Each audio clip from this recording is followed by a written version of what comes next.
நம்ம வந்து மருந்தில்லா மருத்துவம் அதில் முத்திரைகள் வகைகளை பயன்படுத்தி நம்ம மனம் மற்றும் உளவியல் அந்த உடல் சார்ந்த முத்திரைகளை பார்த்துட்டு இருக்கோம். இந்த போன வீடியோவில் வந்து தியான முத்திரைகள் வந்து பார்த்துருந்தோம். இது வந்து மனம் மற்றும் உளவியல் சார்ந்த முத்திரைகள். இந்த வீடியோவில் தியான யோக முத்திரையை பார்க்க போகிறோம். சரிங்களா? தியானத்துக்கு வந்து பல முத்திரைகள் பயன்படுத்தலான்றது வந்து நான் வந்து சென்ற வீடியோவில் சொல்லியிருந்தேன். அதோட தொடர்ச்சி தான் இது. சரிங்களா? கடைசி வீடியோவில் வந்து பைரவி முத்திரைகளை பார்த்துருந்தோம். அது வந்து இடது கையும் வலது கையும் மேலே இருந்து கட்டை விரல் தொடாமல் இருக்கிறது. சரிங்களா? இந்த தியான யோக முத்திரையை வந்து அதே தான், இடது கை மேலே வலது கை. இப்போ 2 கட்டை விரல்களும் ஒன்றை ஒன்று மெதுவாக தொடணும். மெதுவாக தொட்டு இருக்கணும். சரிங்களா? கட்டை விரல் தொடுது. இதை வந்து நேராக உட்காந்துக்கோங்க, முதுகு வளையாமல்.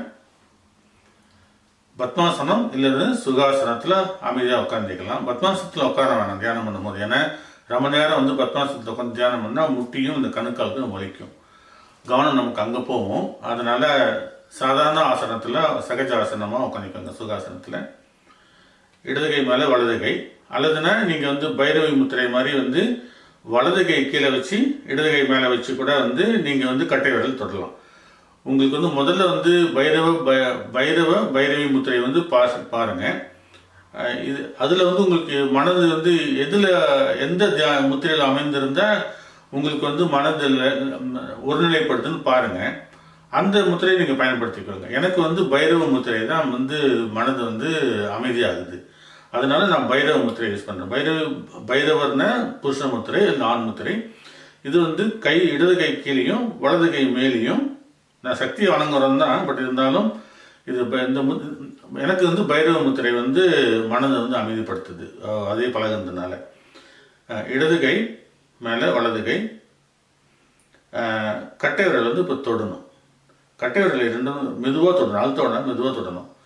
தொட்டுட்டு உங்களோட குலதெய்வம் அல்லதுன்னா இஷ்ட தெய்வம் அல்லதுன்னா ஏதோ ஒரு தாமரை மலர் அல்லதுன்னா வந்து ஒரு விளக்கோட அந்த ஜோதி, அதை வந்து புருவ மத்தியில் நினச்சிட்டு ஆழ்ந்த மூச்சு, மெதுவாக ஆழ்ந்த மூச்சு.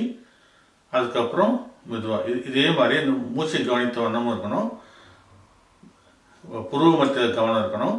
உங்களோட முத்திரை வந்து ஒன்றா இருக்கட்டும், மெதுவாக இருக்கட்டும். இப்போது ஒரு 2 மூச்சு நான் செய்கிறேன். என்னோட வயிற்று கவனிங்க. வயிறு நான் தியானிக்கும் போதெல்லாம் ஆழ்ந்த மூச்சு எடுக்கும்போது வயிறு வந்து கொஞ்சம் பெருசாகிட்டு அதுக்கப்புறம் உள்ளே போகும். மூச்சு வந்து என்னோட மார்பு கூடு விரியாது. அதுக்கு பதிலாக வந்து என்னோட வயிற்று பகுதி வந்து முன்னாயும் பின்னாடியும் வரும். அதே மாதிரி நீங்களும் பயிற்சி பண்ணுங்கள், அது உங்களுக்கு வசதியாக இருக்கும்போது. ஓகேங்களா? இது வந்து தியான ஞான முத்திரை. சரி, கண்கள் மூடி இருக்கட்டும்.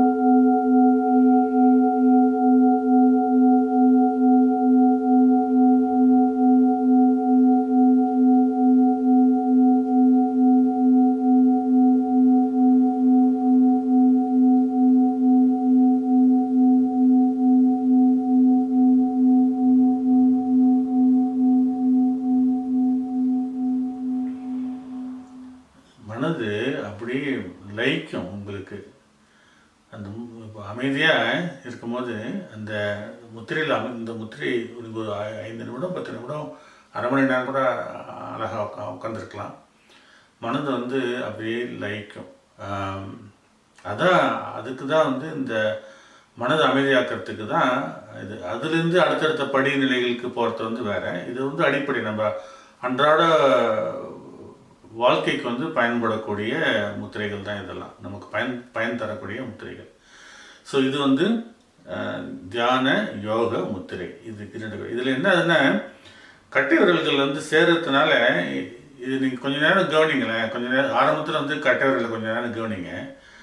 அது வந்து ஒரு ஆற்றல் வந்து கொஞ்சம் நேரம் ஆகணும். கொஞ்சம் நேரம் ஆனோடனே ஒரு ஆற்றல் வந்து அதில் வந்து பரிமாணம் செய்யறத வந்து உணரலாம்.